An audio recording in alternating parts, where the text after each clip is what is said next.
हाँ भाई प्यारे बच्चों, ये 11वीं आर्ट्स का है। हिस्ट्री का 162 पेज पे जो कल चल रहा था औद्योगिक क्रांति वाला चैप्टर है। तो इसमें अब क्वेश्चन है,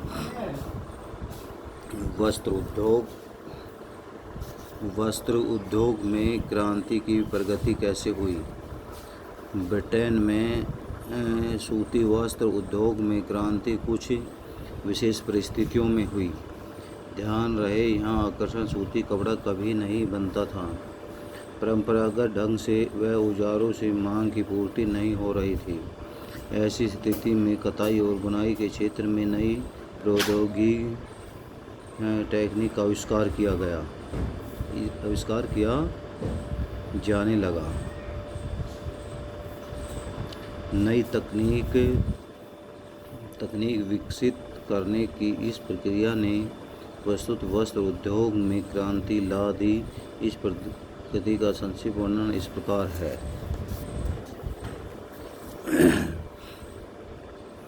नंबर 1, फ्लाई स्टॉल। सर्वप्रथम जॉन के ने 1733 ईस्वी में फ्लाइंग स्टॉल का आविष्कार किया। किसने किया भाई? फ्लाइंग स्टॉल का जॉन के ने।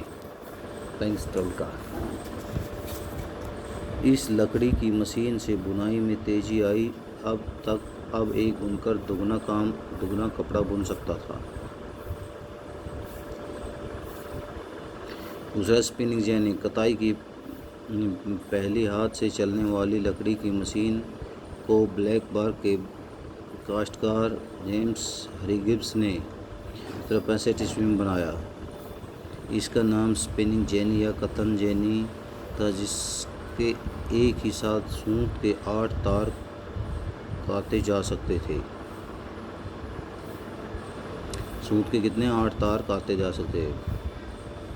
Power loom. 1787 ईस्वी में एडमंड कार्टराइट ने बुनाई का पावर लूम या शक्ति चलित का आविष्कार किया। इसे चलाना आसान था। इसे किसी भी प्रकार के धागे की बुनाई की जा सकती थी। यह धागा मजबूत होता था। अब देखो भाई, औद्योगिक क्रांति के सामाजिक प्रभाव क्या थे।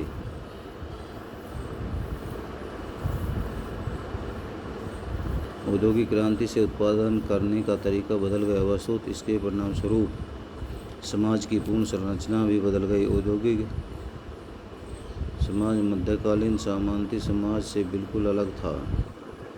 नए समाज में पूंजीपति वर्ग, व्यापारी, उद्योगपति आदि का उदय हुआ। उत्पादन के साधनों पर पूंजीपतियों का अधिकार था। मजदूर के पास अपने साधन नहीं थे। वो मात्र अपनी मेहनत को बेचते थे। मध्यकाल में समाज मुख्यतः कृषक का था तथा खेती पर निर्भर समाज था। संयुक्त परिवार प्रणाली थी। गांव में संयुक्त मतलब इकट्ठे रहना।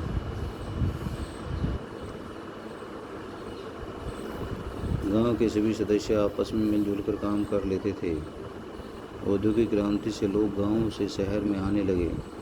शहरों में बड़े परिवारों के लिए आवास की समस्या थी और साथ ही परिवार के सभी सदस्यों के लिए काम मिलना भी कठिन था। इस प्रकार औद्योगिक क्रांति ने संयुक्त प्रणाली को तोड़ दिया तथा उसके स्थान पर एकल परिवार प्रणाली बरकरार आई, जिसे पति पत्नी व उसके बच्चे होते थे।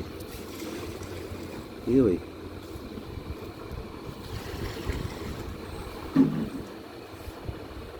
अगर राजनीतिक व धार्मिक स्वतंत्रता का वातावरण इंग्लैंड में औद्योगिक क्रांति किस प्रकार है।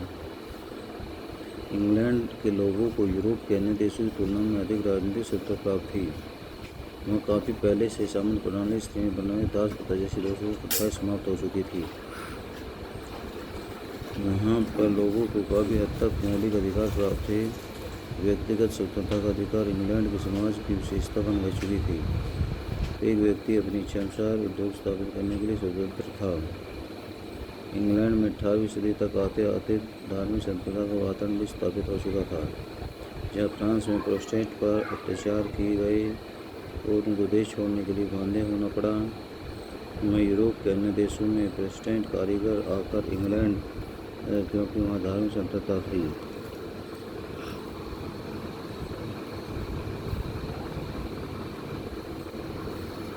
अब प्रारंभ में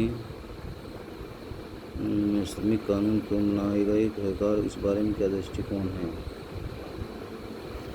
औद्योगिक क्रांति से ब्रिटेन की राष्ट्रीय आय में वृद्धि हुई, अर्थव्यवस्था में सुधार हुआ। इसके परिणामस्वरूप शहरीकरण का तेजी से विकास हुआ। साथ ही उद्योगपतियों और व्यापारियों को एक बड़ा धनी वर्ग सुख सुविधा भोगने लगा, परंतु श्रमिक की आवश्यक दयनीय अवस्था दयनीय बन रही थी। इस अवस्था के खिलाफ मजदूरों का असंतोष बढ़ता गया। दूसरी ओर साहित्यकारों ने भी उनकी अवस्था को अपने लेखन का विषय बनाया। बढ़ते हुए दबाव के कारण सरकार ने कुछ कानून श्रमिकों के हित में बनाए। शुरुआती चरण के इन आधे अधूरे कानूनों को ईमानदारी से लागू नहीं किया गया। उदाहरण के लिए 1802 में प्रथम कारखाना कानून में श्रमिक के लिए काम की अधिकतम अवधि 12 घंटे निर्धारित की गई। कार्यस्थल पर रोशनी व हवा के उचित प्रबंध को अनिवार्य बताया गया था। इस अधिनियम के तहत किसी भी मजदूर को रात के समय कार्य करने के लिए विवश नहीं किया जा सकता था, परंतु इनमें से कोई बातें लागू नहीं हो पाई।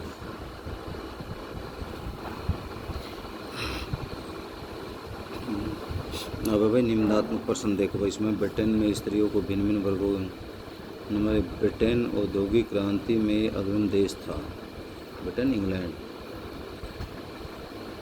यहाँ औद्योगिक क्रांति ने समाज के प्रत्येक वर्ग को प्रभावित किया। स्त्रियों भी इसका अपवाद नहीं थी। हाँ, यह भी स्पष्ट है कि समाज के प्रत्येक वर्ग की महिला पर इसका प्रभाव अलग अलग था। जैसे उच्च वर्ग की महिलाएं। उच्च वर्ग इस समाज से साधन संपन्न था। इसकी संख्या समाज में कम थी, लेकिन यह वर्ग पर्याप्त मात्रा में खरीदने की क्षमता रखता था। इनका अपना समाज था, उसमें भी प्रतिष्ठा व उच्च स्थान पाने की होड़ बनी रही थी। ऐसे में अधिक से अधिक आरामप्रद जीवन की चीज़ें इन्होंने खरीदी। इससे इनका जीवन सुखमय हुआ।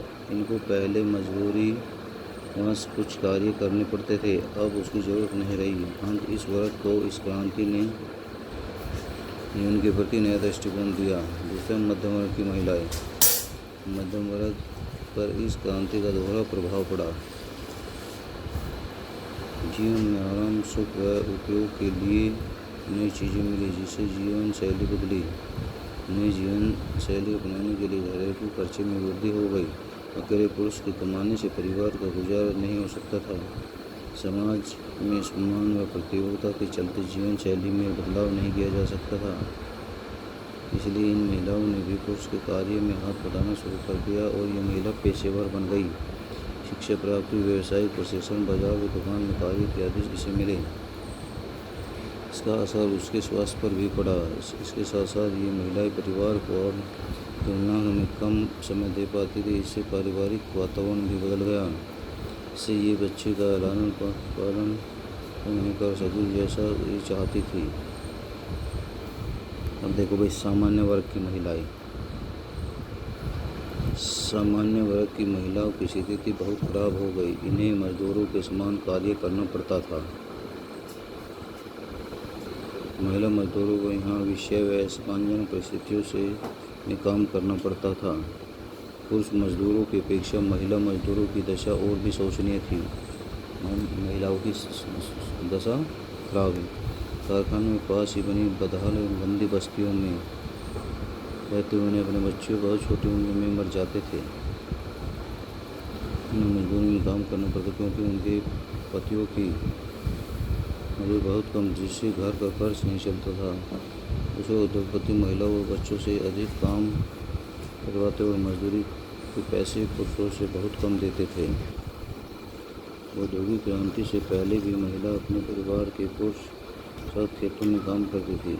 पशुपालन व घर काम को देखती थी, परंतु कारखानों में काम का स्वरूप बिल्कुल अलग तरह का था। इनमें उन्हें 16 घंटे कठोर अनुशासन और भयावह स्थिति में काम करना पड़ता था। इन परिस्थितियों में कामगार महिलाओं का सम्मानजनक जीवन नसीब नहीं हुआ। तो ये क्या है भाई, ब्रिटेन में स्त्रियों की भिन्न भिन्न वर्गों की जो स्थिति बताई गई है, मध्यम वर्ग की, उच्च वर्ग की, सामान्य वर्ग की। ठीक है भाई।